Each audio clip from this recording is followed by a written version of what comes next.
Segunda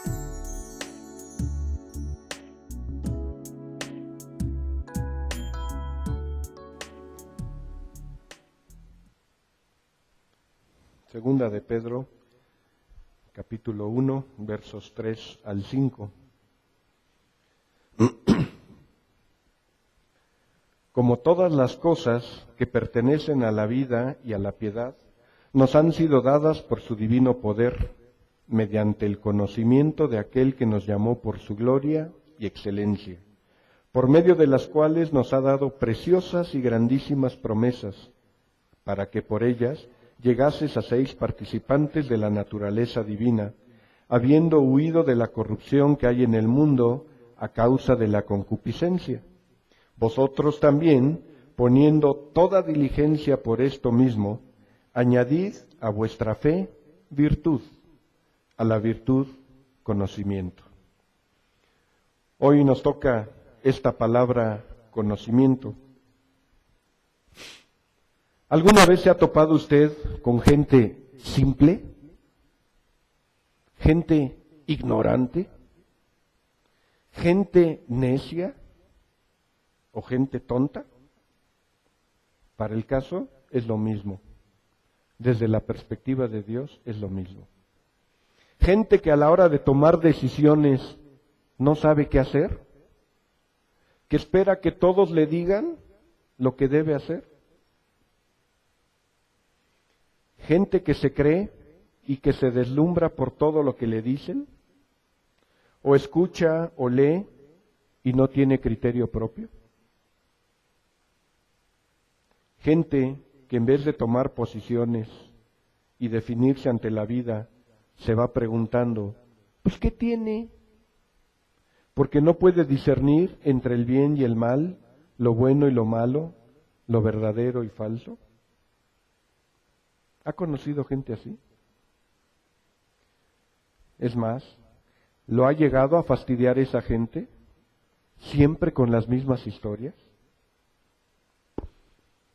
Tengo una exalumna que de cuando en cuando me llama, me busca, a veces nos reunimos, platicamos, y siempre que le pregunto, ¿cómo estás?, me dice, aquí acomodando cosas. Y llegó el momento en que me cansó esa respuesta. Y un día le dije, cada vez que me dices aquí acomodando cosas, me recuerdas de un personaje que hace muchos años salía en la televisión, que era Cookie la ratita. Y así le puse a esa respuesta, tu respuesta es el síndrome de Cookie la ratita. Se la pasaba acomodando y corría para acá y corría para allá y todo el tiempo acomodando cosas. Y le digo, ¿sabes qué?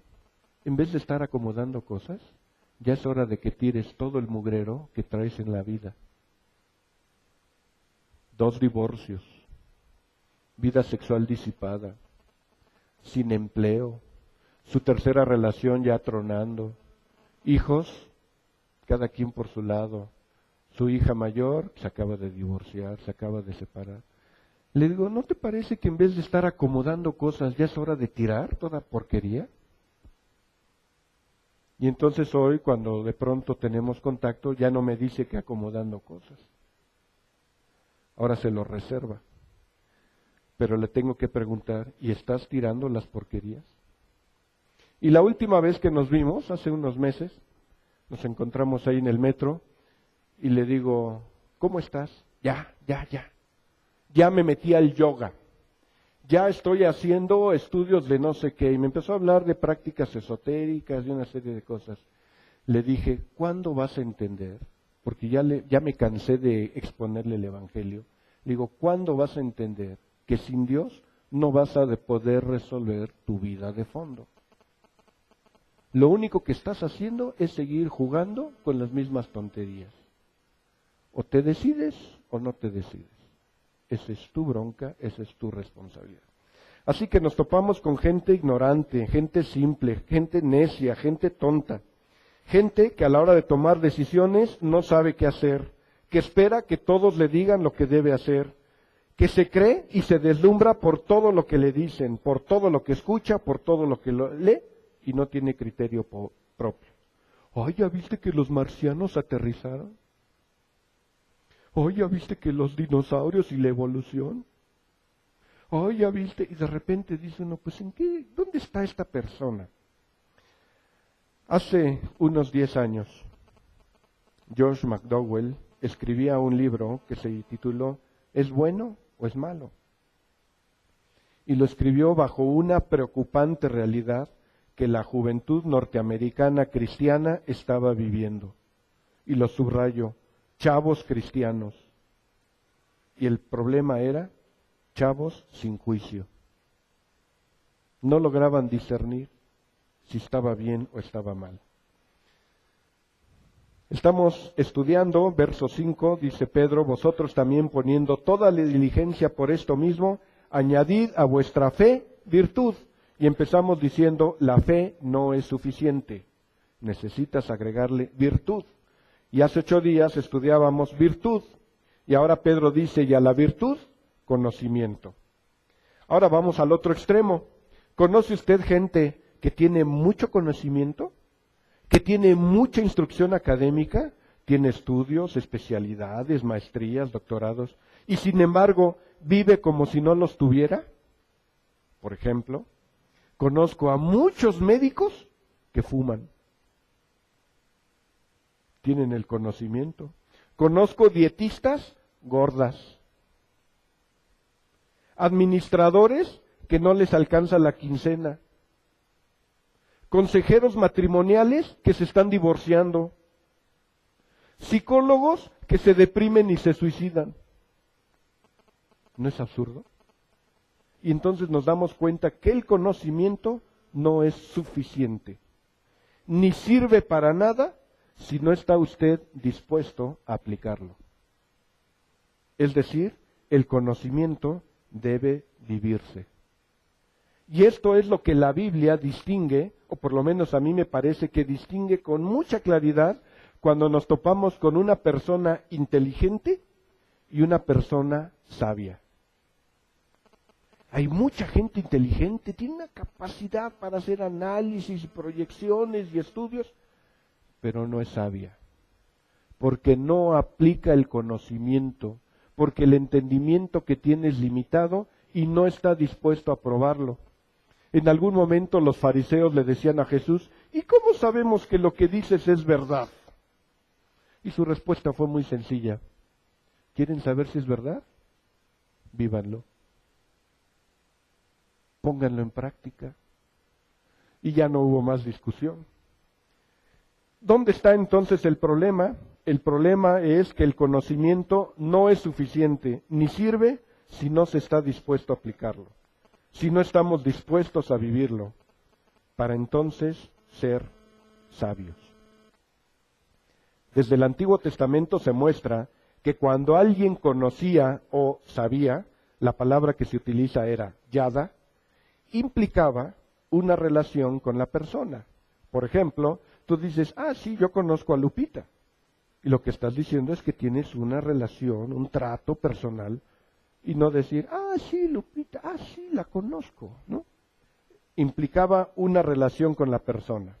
Y en este caso, no se podía tener conocimiento de Dios simplemente creyendo que Dios existía. El conocimiento siempre se daba, crecía y se fortalecía en la medida en que había una relación personal de obediencia hacia Dios. Así que si usted de verdad quiere conocer a Dios, tiene que empezar a obedecer. Como dicen los gringos, no way. No hay forma, no hay otra manera de pretender conocer a Dios. Y eso es lo que lamentablemente la mayoría de las religiones han querido vendernos. ¿Quieres conocer a Dios? Ven. Te voy a enseñar las estrategias mágicas. Te voy a dar los pasos que solamente los iluminados tienen. ¿Ha oído eso? Constantemente lo encontramos. Esoterismo, horóscopos, lectura de cartas, lectura del té, y tantas doctrinas que lo que pretenden es darte un conocimiento de Dios, pero neutral. En la Biblia no existía eso.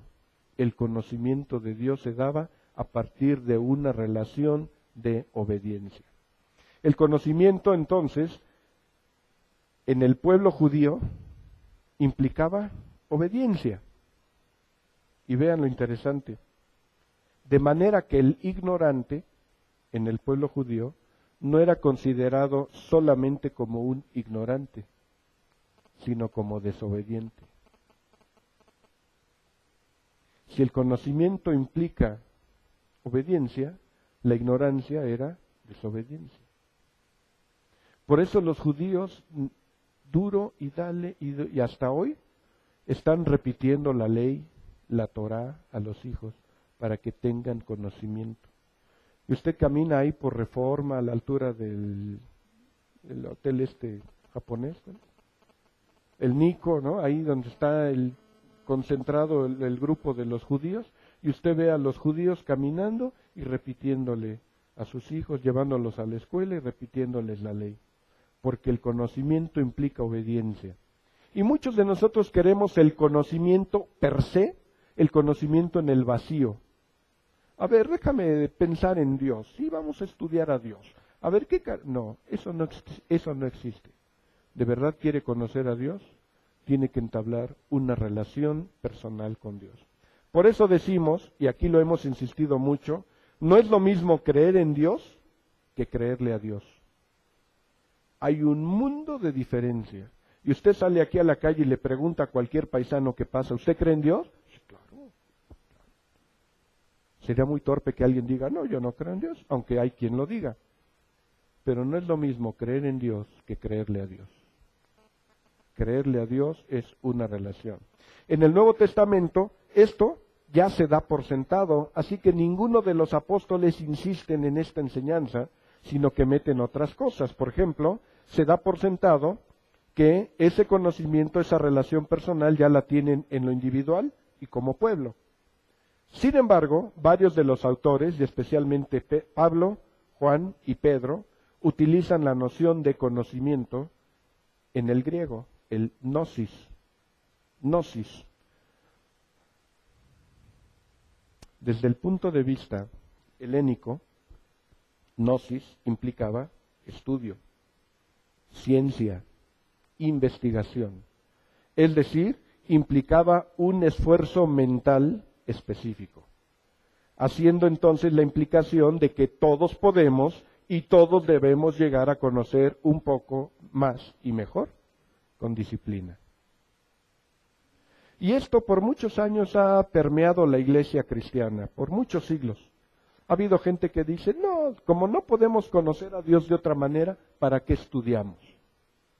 Y algunos flojos dicen, pues mismo Pablo dice que la letra mata, ¿para qué estudiamos? Que no nos fatiguemos. Eso es flojera y eso es irresponsabilidad.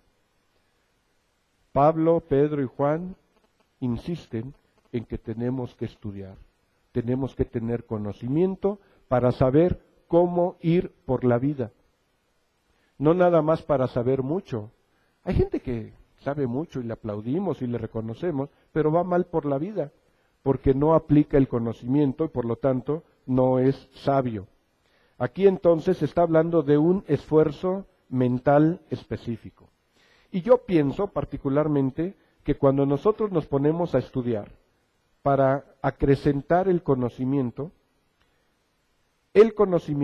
y el cerebro se ve beneficiado con otras habilidades que hoy se les denomina habilidades del pensamiento. Por ejemplo, hablamos de memoria, razonamiento lógico, análisis y síntesis, abstracción, deducción, y todo eso debería llevarnos a algo que ha muerto, que recientemente murió, que se llama sentido común. El sentido ya ni es tan común y para mucha gente ni tiene sentido. Y me llegó hace poquito un correo que decía, hay que celebrar con mucho pesar la muerte del sentido común. Y ponían una serie de ejemplos, de verdad. Y estos días, el jueves o el viernes, me llegó un correo que me hizo pensar de verdad esto.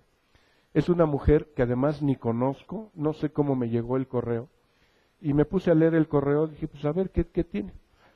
Y a medida que iba yo leyendo el correo, descubro que es una mujer cristiana.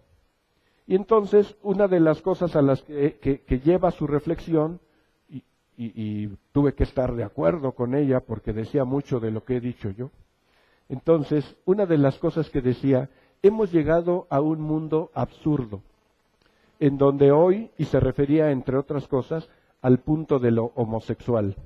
Hoy hemos llegado a una ciudad en donde se apoya, se felicita, se recibe con bien, con beneplácito, el matrimonio entre homosexuales. Y decía, y de pronto en un estudio ahí, en un documental, no sé, ella tiene contacto en una de las marchas gays, en donde llegan cristianos con pancartas. Y las pancartas decían a los gays, perdónenos por tratarlos mal.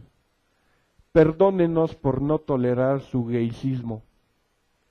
Y entonces ella decía, a ver. Ahora resulta que tenemos que pedir perdón, y ella decía en su reflexión, ¿perdón de qué? Si la Biblia es muy clara, que Dios rechaza la homosexualidad como tal. Ahora, ¿por qué nosotros les tenemos que pedir perdón? Y luego empieza a hablar, por ejemplo, del asunto del metro, que también a mí me pareció muy torpe. Hace unas semanas entró al metro y normalmente busco los últimos vagones porque van más tranquilos, y había un letrero ahí que decía, por su propia seguridad no se suben los últimos vagones, porque se suben los homosexuales y andan teniendo sexo ahí en el vagón. Y yo digo, a ver, perdón, cuando debería decir, vamos a implementar seguridad y vamos a evitar este tipo de cosas, ahora mejor evita estar ahí. Y entonces cada vez, y esta era parte de la reflexión de esta mujer, cada vez los heterosexuales vamos siendo contra la pared, cada vez tenemos menos derechos, porque ella decía, y hablaba de la intolerancia, decía intolerancia, más bien discriminación. Decía, la discriminación significa tratar por debajo a otra persona. Pero dice, en la definición no dice que tienes que estar de acuerdo con esa persona. ¿Me explicó? Y entonces ella decía, iba yo en el metro y van dos mujeres besándose y dos hombres besándose, y dice, ¿cómo le explico a mi hija que eso está mal? Y si se lo explico y ellos oyen, ¿qué me va a pasar? Y entonces traía una reflexión ahí bastante profunda, bastante interesante, y yo decía, qué lamentable hoy que nos estamos dando cuenta que el sentido común se ha perdido, y mucho de esto porque desconocemos la Escritura. Pedro dice, añádale a su fe virtud, y a la virtud conocimiento. Este mensaje iba dirigido a los cristianos, de manera que podemos inferir que Dios espera que sus hijos no seamos ignorantes, no seamos necios, no seamos rebeldes, sino que seamos aplicados en los dos sentidos. Aplicado en el sentido de que te pones a estudiar, que te aplicas, y aplicado en el sentido de que eres de los mejores, de los que vas haciendo vanguardia, de los que te constituyes en punta de lanza en muchas cosas. Por ejemplo, pensaba cuando estaba estudiando esto, revisemos algunos de los personajes de este siglo y del siglo pasado más famosos. Encontramos a Einstein, a Freud, a Marx, a Nietzsche, a Víctor Frank, gente que ha incidido en la ciencia en distintos ámbitos, y todos ellos judíos. Todos ellos judíos. ¿Y se acuerdan la promesa que Dios le dio a Abraham? En ti serán benditas todas las naciones. Y si bien eso en principio nos habla de la presencia salvadora de Jesucristo, no se limita solamente a la labor de Jesucristo.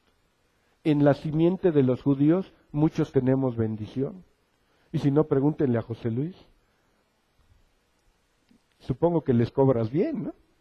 Digo, porque los judíos también tienen su recurso y es para bendición de todas las naciones. Pero ellos tenían que obedecer la palabra de Dios, la ley de Dios, tenían que conocer. Así que Dios no quiere, y yo no creo que hagamos muy feliz a Dios siendo burros, siendo necios, siendo ignorantes. Hace un par de años llegó mi hijo y me dice, oye, quiero hacerte una pregunta hipotética. Digo, bueno, pues hazme una pregunta hipotética y te daré una respuesta hipotética. Y me dice, ¿qué pasaría si repruebo año? Digo, bueno, hipotéticamente, pues me pondría triste por tener un hijo burro, pero seguiría siendo mi hijo. Y mi cariño y mi amor no iba a cambiar, pero me daría tristeza tener un hijo burro. Ahora, usted puede ser hijo de Dios y burro. O burra, pues, para incluir a ambos géneros. ¿Me explico? Ahora, eso no hace feliz a Dios. Pero eso no le hace que usted deje de ser hijo o hija de Dios. Simplemente el corazón de Dios no está agradado con este asunto. El que seamos ignorantes no agrada y no glorifica a Dios. Así que este mensaje iba dirigido a los cristianos, de manera que podemos inferir que Dios espera que sus hijos no seamos ignorantes, necios ni rebeldes, sino que seamos aplicados en los dos sentidos y que podamos llevar como consecuencia una vida adecuada que le sirva y que le glorifique. Porque una vida que obedece a Dios es una vida que nos protege del pecado y de sus consecuencias. Y hay muchas cosas de verdad de las que los cristianos no deberíamos de preocuparnos, de verdad. Porque por los patrones de conducta y la vida que llevamos, no tenemos que estarnos preocupando. ¿Me explico? Yo, por ejemplo, no tendría que estarme preocupando si voy a morir de cirrosis hepática o no, cuando asumimos que la cirrosis para muchos es consecuencia del alcoholismo. O cómo voy a morir en un estado acá de viaje si me estoy drogando. Pues realmente no es algo que a mí me preocupe, ¿me explico? O que si me da sida por andar en una vida sexual disipada o papiloma. No. Ahora hay gente que sí le preocupa, entonces habría que revisar qué está sucediendo. ¿Por qué le preocupan ciertas cosas? El conocimiento implica esfuerzo. Dicen los gringos, no pain, no gain. Y yo lo traduzco en español, sin crisis no creces. Se acabó. No podemos tener conocimiento si no le implicamos el esfuerzo adecuado y si no nos disciplinamos. El conocimiento requiere de un arduo trabajo. No hay conocimiento verdadero y profundo que sea express ni light. ¿Se acuerdan que alguna vez prediqué de esto? Dios no quiere cristianos express ni light. Usted quiere un conocimiento verdadero y profundo, no puede ser ni express ni light. Pedro insta a sus lectores a que a la fe le añadan virtud y a la virtud le añadamos conocimiento. Y además dice gran conocimiento. Dije, la primera palabra es gnosis y Pedro también usa epignosis. Epi significa por encima de, así como cuando hablamos de epidermis o cuando hablamos de epicentro, estamos diciendo por encima de. Episcopo, que es el supervisor, está por encima de. Entonces ahora Pedro también dice, tengan conocimiento, pero también epignosis, el gran conocimiento, el conocimiento que viene de lo alto, el conocimiento profundo. ¿Y eso cómo se obtiene? Porque suena bien, ¿no? Dice Lupita, no, pues a mí cuando me dijo Sergio, no, pues tú nomás cree y aplícate a la voluntad de Dios. Ay, pues bien fácil. ¿Y eso cómo es? Y vienen meses de lucha, de preguntas, de cuestionamientos, y seguramente todos nosotros lo hemos tenido en algún momento de nuestra vida. ¿Cuál será la voluntad de Dios?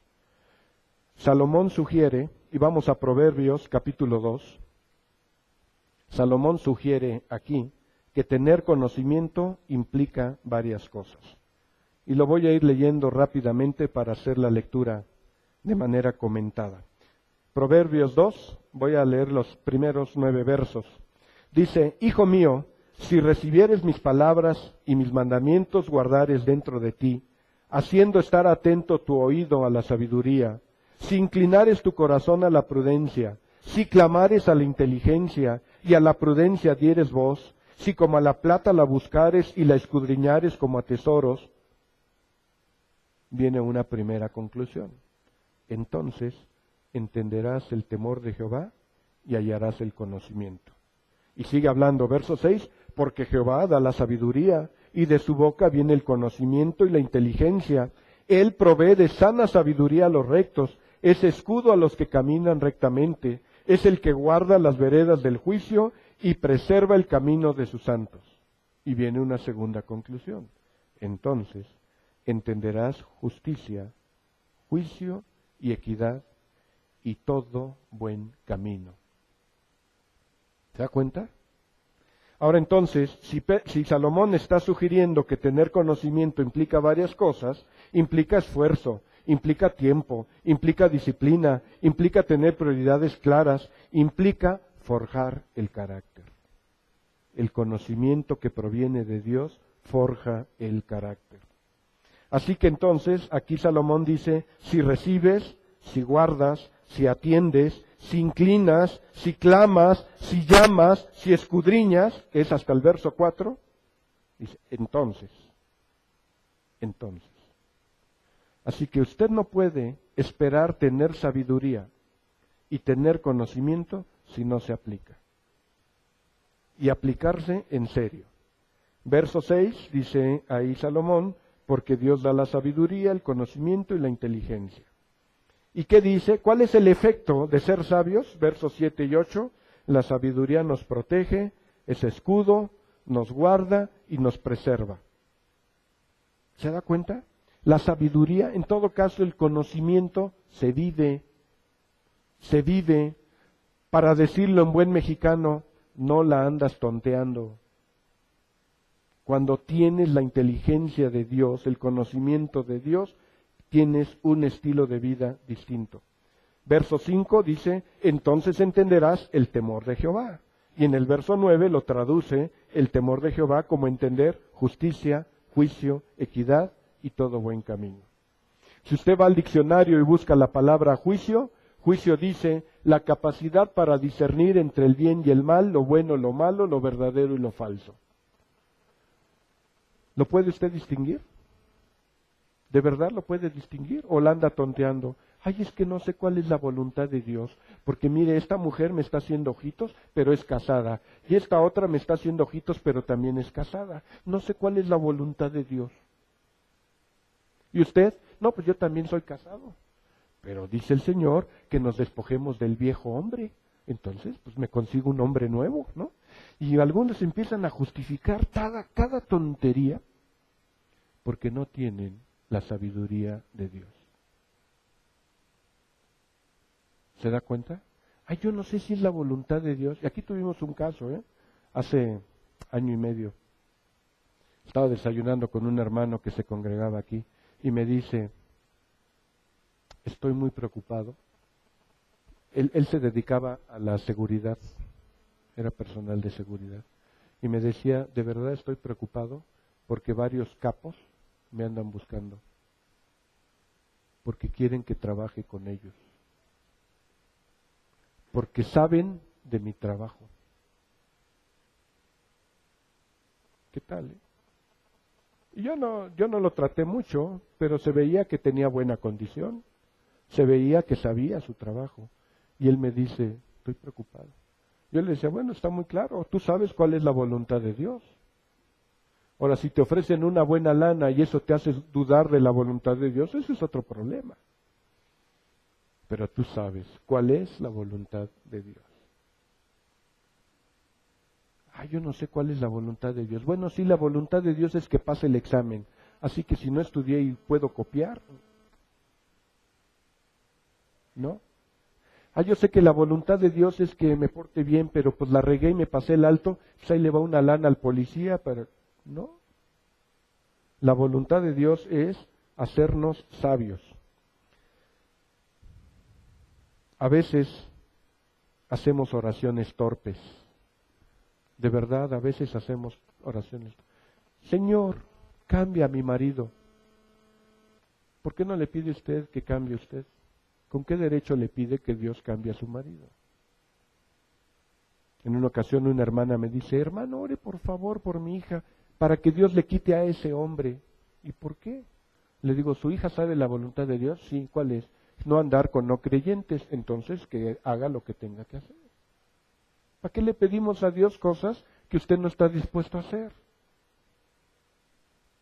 ¿Se da cuenta? Eso es ignorancia, eso es rebeldía. Si usted tiene el conocimiento de Dios, pues entonces no va a hacer peticiones torpes. ¿Me explico? Yo podría decir, ay Señor, bendíceme esta semana que voy a tener un curso y dame gracia en todos, y no estudio. Y no preparo mi material. Bueno, sin lugar a dudas que porque Dios me quiere mucho, me puede ayudar. Pero Dios no va a suplir mi negligencia.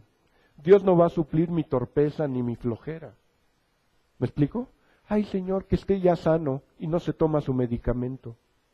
Ay Señor, bájame la diabetes y no deja su coca, ¿no? Dicen, a ver, oraciones torpes, porque no conocemos a Dios. El conocimiento, en todo caso, libera, engrandece y vivifica. Seguimos ahí en Proverbios 2. Y voy a utilizar una frase que Jesús utilizó y que mundialmente se ha hecho famosa, Juan 8:32, y conocerán la verdad, y la verdad os hará libres. Seguimos ahí en Proverbios 2, a partir del verso 11, verso 10, dice, cuando la sabiduría entrar en tu corazón y la ciencia fuere grata a tu alma, la discreción te guardará, te preservará la inteligencia, te librará del mal camino, de los hombres que hablan perversidades, que dejan los caminos derechos. ¿Para qué? Para andar por sendas tenebrosas, que se alegran haciendo el mal, que se huelgan en las perversidades del vicio, cuyas veredas son torcidas y torcidos sus caminos. Serás librado de la mujer extraña, de la ajena que halaga con sus palabras, la cual abandona al compañero de su juventud y se olvida de su pacto con Dios, por lo cual su casa está inclinada a la muerte y sus veredas hacia los muertos. Todos los que a ella se lleguen no volverán, ni seguirán otra vez los senderos de la vida. Y entonces viene la bendición, verso 20, 21 y 22. Así andarás por el camino de los buenos y seguirás las veredas de los justos, porque los rectos habitarán la tierra y los perfectos permanecerán en ella, mas los impíos serán cortados de la tierra y los prevaricadores de ella serán desarraigados. ¿Se da cuenta entonces cómo cuando nosotros tenemos el conocimiento que viene de Dios, trae bendición? No andas con malas compañías, no andas en estilos de vida depravados, el conocimiento nos guarda y nos protege. ¿Cuántas veces y cuántas de las cosas que hoy vivimos en el diario, en un esquema de libertad, realmente nos esclavizan? Porque no son la libertad verdadera, la libertad profunda. Y mucho de eso porque no conocemos la verdad. Por ejemplo, hoy cualquiera puede decir, yo tengo la libertad para fumar, tengo la libertad para tomar, tengo la libertad para consumir drogas, tengo la libertad para tatuarme, tengo la libertad para usar piercings, tengo la libertad para tener una vida sexual libre. ¿Se da cuenta? Hoy mucha gente presume de la libertad sin darse cuenta que muchas de esas prácticas en el fondo lo que hacen es esclavizar. Pretendemos decidir libremente lo que hacemos con nuestro cuerpo, con nuestro tiempo, con nuestras capacidades, con nuestros recursos. Pero ¿no será que en el fondo lo que estamos haciendo es producto de una esclavitud? Yo me emborracho cuando quiera. Déjame sospechar, se me hace que no puedes dejar de tomar. Así había un profesor en la facultad que siempre nos decía, la mota no hace vicio, no genera adicción. Yo llevo 20 años fumándola y no me ha hecho vicio. Y luego decía, y dejarla de fumar es tan fácil que yo ya he dejado de fumar la mota 10 veces. ¿Qué tal? Tenemos hoy legislaciones de dudosa procedencia. Se legisla o se está pretendiendo legislar las drogas, despenalizar el aborto, matrimonios homosexuales. Y queremos una sociedad bien. Tenemos ahí esquemas de machismo, esquemas de sumisión de género en ambos sentidos. Tenemos hoy esquemas de uso y abuso de la tecnología. Tenemos hoy relaciones tóxicas. Por ejemplo, me pasó esta semana, estaba en una clase y llega una alumna, medio se me hacía conocida y no la ubicaba y se presenta y me dice, yo tomé con usted un curso hace 2 años. Y empezamos a platicar, sí, ya me acordé. Y le digo, ¿y qué tal? ¿Cómo te fue? ¿Te sirvió el curso? Dice, muchísimo. No tiene idea la gratitud que le tengo. Gracias al curso me divorcié. Digo, a ver, otra vez. Digo, lamento escuchar eso. Dices que era una relación tóxica. Y en el curso usted me ayudó a darme cuenta de que esa relación no tenía para dónde. Y por más vueltas que le di, le digo, eso me tranquiliza. Pero no es que yo te animé a que te divorciaras.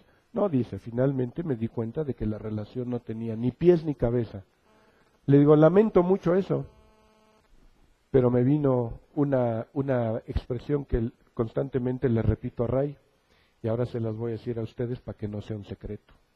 Pero no puedes esperar conductas cristianas de alguien que no es cristiano. Entonces yo no podía esperar de esta mujer que dijera, ay, sí voy a salvar mi matrimonio, si ni es cristiana. Entonces dentro de su conocimiento, de su experiencia, bueno, pues el curso le ayudó. Dije, bueno, ojalá, ahora que la voy a tener más seguido, pues ojalá pueda orientar un poco su proyecto de vida en una relación de obediencia y de cercanía a Dios. ¿Qué podemos decir ante enseñanzas de dudosa calidad que reciben nuestros hijos en las escuelas? Y por eso oramos hoy por los hijos, ¿no? Que les vaya bien, que Dios les dé sabiduría. Hablamos sobre la evolución, hablamos sobre la bioética, hablamos sobre la tolerancia y hablamos de muchos otros temas, lo cual es correcto y es necesario. Pero ¿qué tanto estamos preparados para discernir lo que se nos está enseñando? Para que nuestros hijos puedan tomar decisiones. ¿Qué vemos en los anuncios, en los espectaculares? ¿Qué vemos en la televisión? ¿Qué vemos en las revistas? ¿Cómo discernimos ahí la voluntad de Dios? ¿Qué escuchamos en las pláticas con nuestros allegados? Y dice mi hijo, es que con los compañeros puras huelladas. Y luego voy en el camión y una chava con su mamá, oye, güey. Y la mamá, sí, güey. Dice, ¿cómo se había visto eso antes? Estamos llegando de verdad a una serie de cosas absurdas, porque no tenemos el conocimiento de Dios. Dios no quiere hijos ignorantes, no quiere hijos simples, no quiere hijos tontos, hijos necios, ni faltos de entendimiento. Pedro dice, a vuestra fe añádale virtud, y a la virtud, conocimiento. Dios quiere hijos sabios, prudentes, juiciosos, que puedan vivir adecuadamente en un mundo tan complicado como el que estamos viviendo hoy, y que a través de esto seamos capaces de glorificar a Dios con nuestra vida, con nuestro testimonio, con nuestro juicio y con nuestras decisiones. La vida cristiana y la vida eterna no se puede vivir plenamente en la ignorancia. Debemos saber qué creemos y cómo debemos vivirlo. Pero el conocimiento tiene que ser humilde, porque el conocimiento envanece. Y el conocimiento tiene que ser amoroso, porque si no eres amoroso, te vuelves tirano con el conocimiento. Que Dios nos bendiga, siendo sabios, dice Pedro, añadiendo a nuestra fe virtud y a la virtud conocimiento. Amén.